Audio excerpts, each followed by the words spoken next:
Hello, Bacho. Let's say a given question. The question says an infinite plane sheet of charge having uniform surface charge density sigma plus sigma s coulomb per meter square is placed on xy plane. Another infinitely long line charge having uniform line charge density plus lambda e coulomb per meter is placed at z equal to 4 meter plane and parallel to y-axis.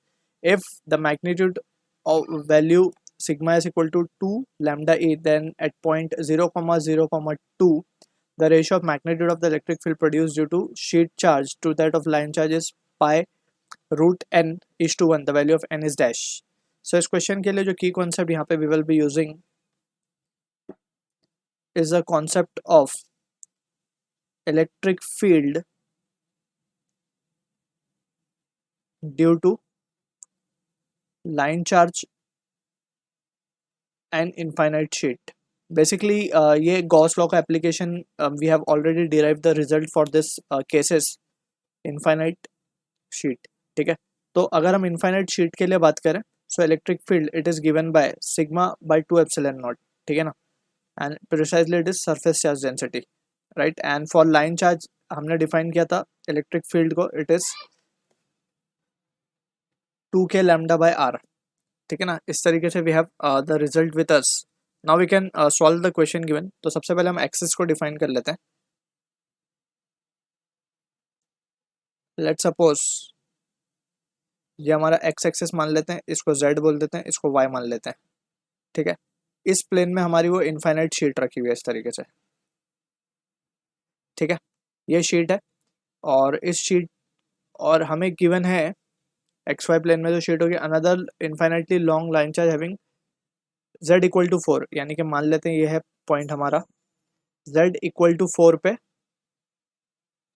हमें given है line charge uniform infinitely long line charge है. ठीक है, parallel to y axis. तो इस तरीके से है, ये पॉइंट को यहाँ दिखा देते हैं, ये पॉइंट है हमारा and this distance is 4 meter. ठीक है, तो इस पे भी पॉजिटिवली चार्ज लाइन चार्ज है बेसिकली है and this is also positively charge. ठीक है, अब हमसे पूछा क्या जा रहा है, हमसे पूछा जा रहा है मैग्नीट्यूड भी गिवन है हमका, जो लीनियर चार्ज डेंसिटी और सरफेस चार्ज डेंसिटी का रिलेशन भी हमें गिवन है. Sigma s is nothing but it is 2 times of lambda E.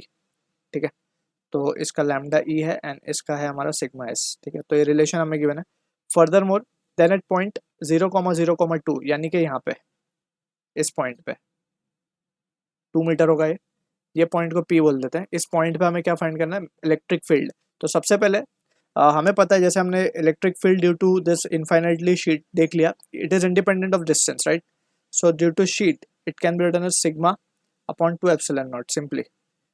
Due to line charge की अगर हम बात करेंगे so it will be lambda E upon, यानी यहाँ पे सिग्मा एस कर देते हैं, lambda E upon 2k lambda and यहाँ पे k भी है 2k lambda upon R. R क्या डिस्टेंस है जो क्या हो जाएगा हमारा इस लाइन से डिस्टेंस की, ये भी 2 मीटर हो जाएगा. सो इट विल बी 2 डिवाइड. अब इन दोनों को अगर पहले इसको थोड़ा रिजॉल्व कर लेते हैं सो ये हो जाएगा 2 से 2 तो 2 कैंसिल हो जाएगा. k इज इलेक्ट्रोस्टैटिक कांस्टेंट जो इसकी वैल्यू होती है 1/4 एप्सिलॉन नॉट, राइट? एंड यहाँ पे ये आ जाएगा हमारे पास लैम्डा ई. क्लियर है? अब फर्दर इसको अगर हम देखें तो रेशियो हमें लेना है just ratio of electric field due to sheet of charge to that of line charge, यानी कि हमें रेशियो लेना है E S upon E L का.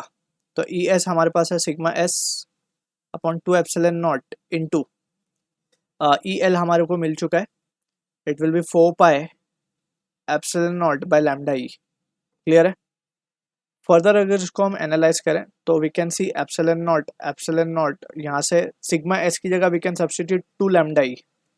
तो 2 lambda e into 4 pi divided by 2 lambda e. तो यहाँ से ये भी कैंसिल होते हुए दिख रहा है सब.